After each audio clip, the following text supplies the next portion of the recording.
সবাইকে শুভেচ্ছা। প্রিয় শিক্ষার্থীরা, কেমন আছো তোমরা? নিশ্চয়ই অনেক ভালো আছো। তো অ্যাকচুয়ালি গত কালকে আমরা নতুন একটি অধ্যায় শুরু করেছিলাম, যে অধ্যায়টির নাম ল্যাবরেটরির নিরাপদ ব্যবহার। তো সে অধ্যায়ের গতকালকের ক্লাস ছিল আমাদের ভূমিকা নিয়ে।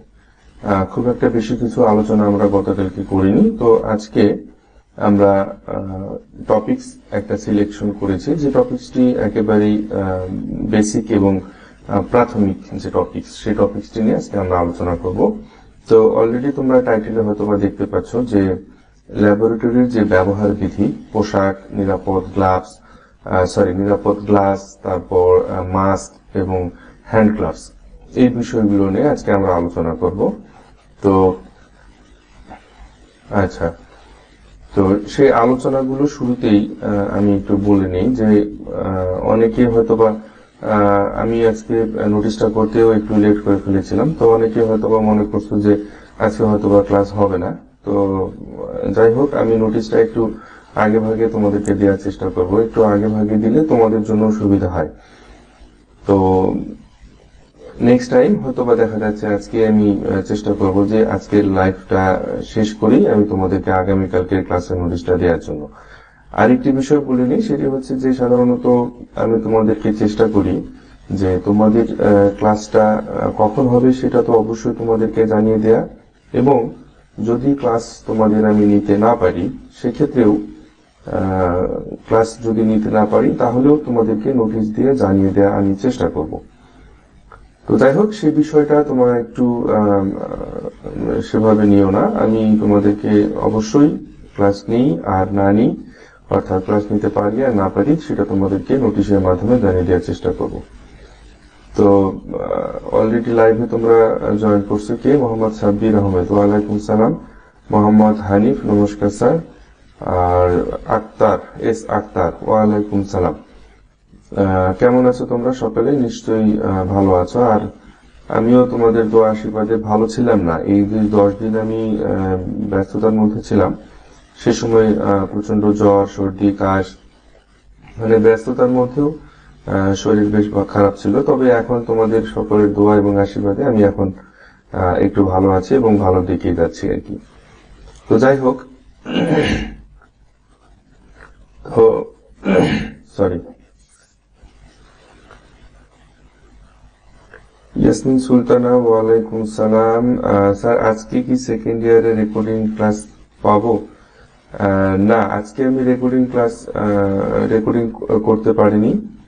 পাবে তোমরা অবশ্যই রেকর্ডিং ক্লাসগুলো পাবে। একটু ধৈর্য ধরো। আমি তো একা মানুষ, একবারে সবগুলো মেনটেন করা সম্ভব হচ্ছে না। আমার ব্যস্ততাগুলো শেষ করে আমি তোমাদের সাথে নতুন করে জয়েন হয়েছি। আচ্ছা, Yasmin Sultana, sound problem. Sir, sound এর জন্য প্রবলেম হচ্ছে। আচ্ছা, সাউন্ডটা কি ঠিক মতো শোনা যাচ্ছে না, না কি ধরনের প্রবলেম হচ্ছে তোমরা একটু আমাকে বলো তো, যে অ্যাকচুয়ালি প্রবলেমটা কি ধরনের হচ্ছে। তোমরা কি শুনতে পাচ্ছ না, না কি কি ধরনের প্রবলেমটা, কি ধরনের আমাকে একটু বললে আমার জন্য সুবিধা হতো।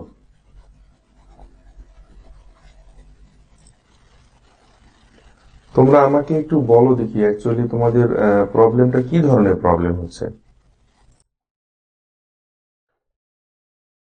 তোমরা সকলে যদি আমাকে বলতে তাহলে আমার জন্য খুব ভালো হতো, কারণ সাউন্ডটা আমি দেখতে পাচ্ছি যে এখান থেকে সাউন্ডটা ভালোই ডেলিভারি হচ্ছে।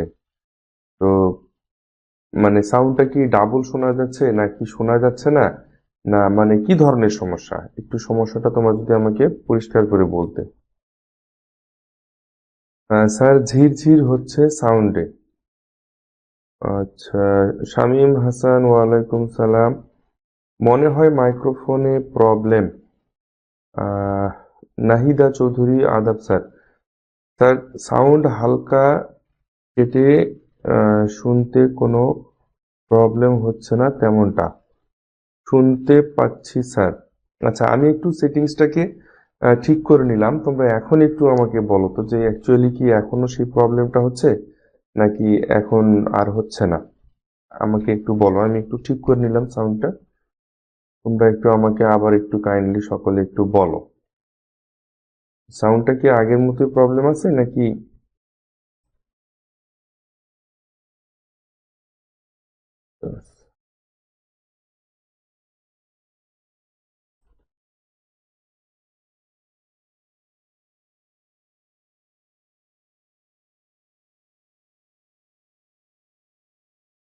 তোমরা আমাকে একটু বলো, আমি একটু সাউন্ডটাকে ঠিক করে নিয়েছি। এখন কি প্রবলেম হচ্ছে, এখনো প্রবলেম হচ্ছে কিনা সেটা একটু বলো, আমি একটু ঠিক করে নিলাম তোমাদের জন্য সাউন্ডটা।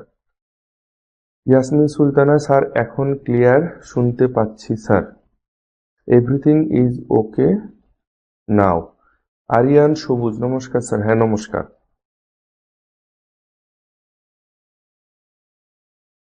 Mohammad Hanif, clear sir. Sir এখন ঠিক হয়েছে।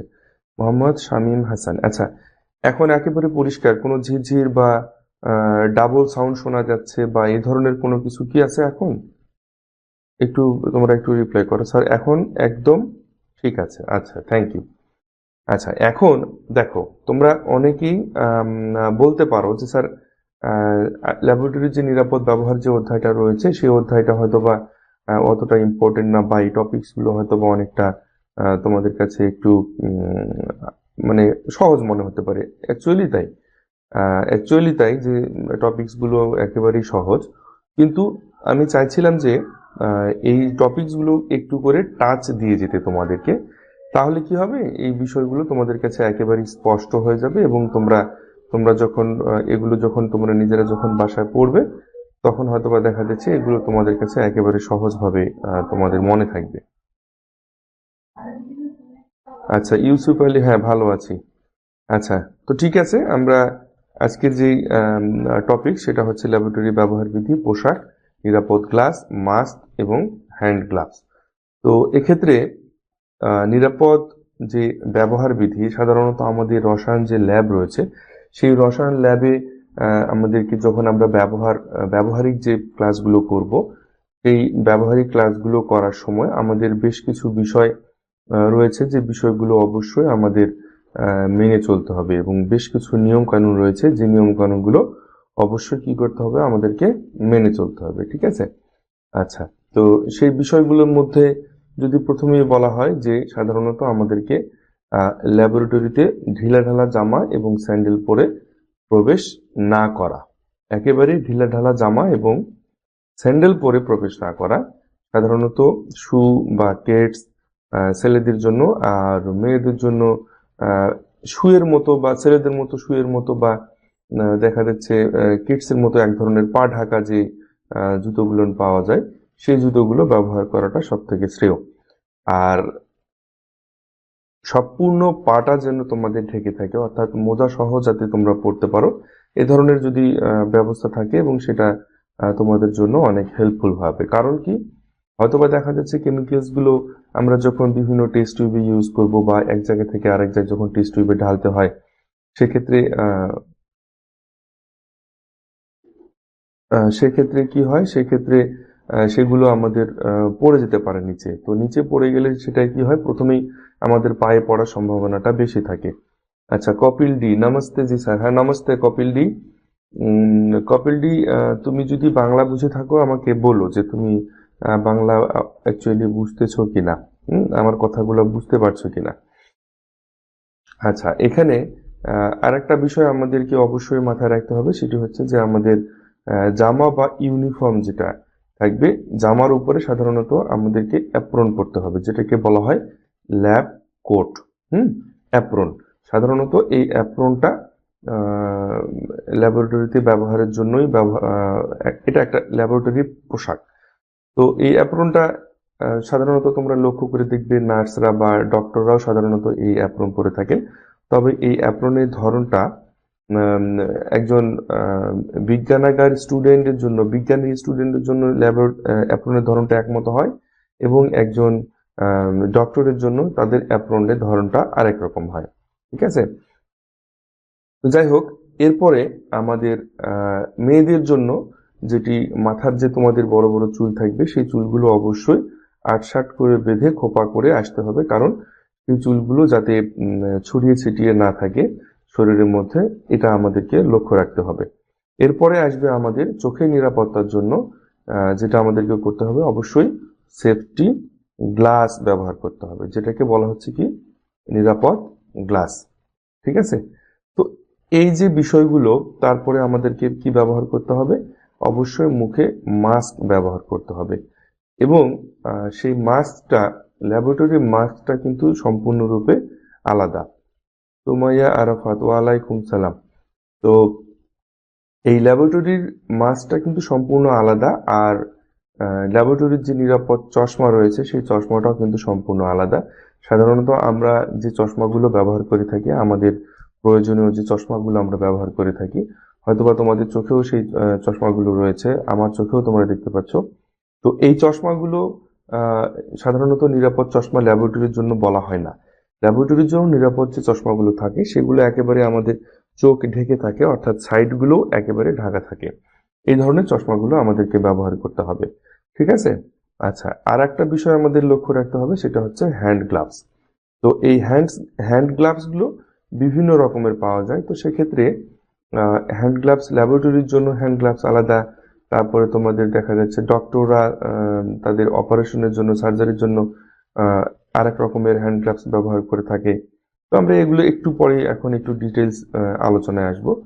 তো নিরাপদ যে, প্রথমে আসি আমরা ল্যাবরেটরির যে অ্যাপ্রন, বা যেটাকে বলা হয় ল্যাব কোট। অ্যাপ্রন বা যেটাকে বলা হচ্ছে কি ল্যাব কোট। তো অ্যাপ্রন, দেখো অ্যাকচুয়ালি এগুলো কিন্তু ভেরি সিম্পল, খুব সহজ। তারপরেও আমি তোমাদেরকে একটু দেখিয়ে দেওয়ার চেষ্টা করি। আমার কাছে যে বই রয়েছে সেই বই থেকে আমি তোমাদেরকে একটু দেখিয়ে দেওয়ার চেষ্টা করি। দাঁড়াও।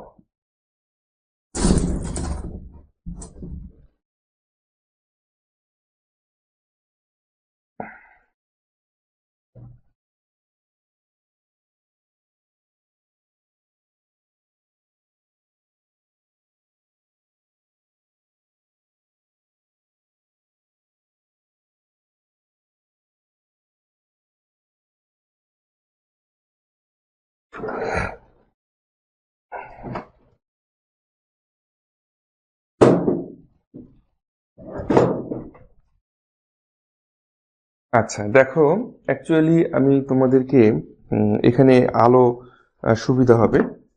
তো তোমরা যদি দেখতে পাও যে এটা হচ্ছে আমাদের অ্যাপ্রন, এইটা হচ্ছে আমাদের অ্যাপ্রন, অর্থাৎ শার্টের মতনই সাদা কাপড়ের তৈরি।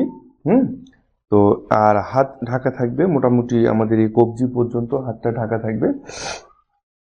এটা হচ্ছে আমাদের অ্যাপ্রন। তো সাধারণত রসায়ন ল্যাবে বা বিভিন্ন রকমের ল্যাবে এই অ্যাপ্রনগুলো ব্যবহার করা হয়ে থাকে। তো তোমরা তোমাদের কাছে যেহেতু স্মার্টফোন আছে, তোমরা গুগলে যদি সার্চ করো সেটাও তোমরা দেখতে পাবে। আর একটা বিষয়, এই অ্যাপ্রনগুলো সাধারণত কটনের হয়ে থাকে, বা এই যেটাকে বলা হচ্ছে ল্যাব কোট। এই ল্যাব কোট ব্যবহার সাধারণত অত্যন্ত গুরুত্বপূর্ণ ল্যাবরেটরিতে, কারণ ল্যাবরেটরিতে, রসায়ন ল্যাবরেটরিতে বিশেষ করে বিভিন্ন রকমের যে কেমিক্যালসগুলো আমরা ব্যবহার করব, সেই কেমিক্যালসগুলো ব্যবহার করার সময় সেগুলো দেখা যাচ্ছে গায়ে আমাদের ছিটকে পড়তে পারে। তো সেক্ষেত্রে অবশ্যই আমাদেরকে অ্যাপ্রন পরে ল্যাবরেটরিতে প্রবেশ করতে হবে। ঠিক আছে? আচ্ছা, আর একটা বিষয় এখানে আমাদের জানতে হবে যে এই অ্যাপ্রন বা ল্যাব কোট তৈরিতে কোন কোন উপাদানগুলো ব্যবহৃত হয়। সাধারণত প্লাস্টিক বা রাবার, কটন এবং উল, এই ধরনের উপাদানগুলো ব্যবহার করা হয়ে থাকে। ঠিক আছে? আচ্ছা, এখন এই প্লাস্টিক বা রাবার সাধারণত ক্ষয়কারক এবং অন্যান্য ক্ষতিকর রাসায়নিক পদার্থ থেকে কি করে, আমাদেরকে সুরক্ষা প্রদান করে। আর কটন ব্যবহার করা হয় যে সকল অ্যাপ্রনে, সাধারণত উড়ন্ত যে বস্তুগুলো রয়েছে, এই উড়ন্ত বস্তুগুলো ত্বকের সংস্পর্শে আসা থেকে কি করে, আমাদের রক্ষা করে। আর উল ছিটকে পড়া কণা, মৃদু অ্যাসিড এবং ধূলিকণা থেকে আমাদেরকে রক্ষা করে। সাধারণত ছিটকে পড়া কণা বলতে বোঝানো হচ্ছে যে হয়তোবা দেখা যাচ্ছে একটা টেস্ট টিউবে আমরা কোনো কিছু নিয়ে সেটাতে হয়তোবা দেখা যাচ্ছে কি করি, সেটাতে হয়তোবা আমরা যখন প্র্যাকটিক্যাল গুলো করি, তখন সেটা হয়তোবা সেখান থেকে কোনো কিছু ছিটকে পড়লো, আমাদের গায়েও ছিটকে পড়তে পারে, অথবা দেখা যাচ্ছে আমাদের চোখে মুখেও ছিটকে পড়তে পারে। তো সেই ছিটকে পড়া থেকে আমাদেরকে রক্ষা করবে আমাদের মাস্ক আমাদের মুখকে সেভ করবে, আমাদের নিরাপদ গ্লাস আমাদের চোখকে সেভ করবে। হ্যাঁ, তো এই হচ্ছে বিষয়। এরপরে আমরা আসব আমাদের নিরাপদ চশমা বা সেফটি গ্লাস। আমার মনে হয় তোমরা দেখতে পাচ্ছ, তোমাদের যাদের কাছে বই নেই তাদের জন্য আমি দেখিয়ে দিচ্ছি, আর যাদের কাছে বই রয়েছে তারা অবশ্যই তোমরা বুঝতে পারছো সেফটি গ্লাস, যে সেফটি গ্লাসগুলোর কথা আমি বলছিলাম, যে এই হচ্ছে সেফটি গ্লাস। এই সেফটি গ্লাসগুলো ভালোভাবে তোমরা লক্ষ্য করো, এই সেফটি গ্লাসগুলো একেবারে চোখের সঙ্গে কিন্তু মিলিয়ে থাকে। সেফটি গ্লাসগুলো একেবারে চোখের সঙ্গে মিলিয়ে থাকে। চোখের দুই পাশে কিন্তু কোনো রকমের এখানে ফাঁকা থাকে না। হ্যাঁ, আর সাধারণত আমরা যে চশমাগুলো ব্যবহার করি বা গ্লাসগুলো ব্যবহার করি এগুলো কিন্তু আমাদের বিভিন্ন প্রয়োজনে, অনেকেই চোখের সমস্যা থাকে, অনেকে, যেমন আমার কথাই বলো, আমি যে গ্লাসটা ব্যবহার করি সেটা আমার মাথা ব্যথা বা ঘাড় ব্যথার জন্য এই ধরনের একটা গ্লাস। তো সেফটি গ্লাসগুলো কিন্তু সম্পূর্ণ আলাদা। ওকে, আচ্ছা, এরপরে আমরা আসবো আমাদের মাস্ক। এখানে তোমরা দেখতে পাবে বেশ কয়েক রকমের মাস্ক রয়েছে। সাধারণত আমরা মাস্কেরও কিন্তু অনেকগুলো প্রকারভেদ রয়েছে, অনেকগুলো প্রকারভেদ রয়েছে। তো এই প্রকারভেদগুলো সাধারণত KN95 বা সার্জিক্যাল মাস্ক, অথবা দেখা যাচ্ছে সাধারণত ডুবুরিরা এক ধরনের মাস্ক ব্যবহার করে তোমরা দেখবা। হ্যাঁ, তারপরে বিভিন্ন রকমের গ্যাস মাস্ক। তো অ্যাকচুয়ালি এখন আমরা এই করোনার জন্য যে মাস্কগুলো ব্যবহার করি সেটা বেশিরভাগ ক্ষেত্রেই আমরা ব্যবহার করি সার্জিক্যাল মাস্ক। সার্জিক্যাল মাস্কগুলো আমরা ব্যবহার করি। তো সার্জিক্যাল মাস্কও ব্যবহার করা যায়, কিন্তু সাধারণত কিছু কিছু প্র্যাকটিক্যাল থাকে, যে প্র্যাকটিক্যালগুলো ব্যবহার করার সময় বা প্র্যাকটিক্যালগুলো করার সময়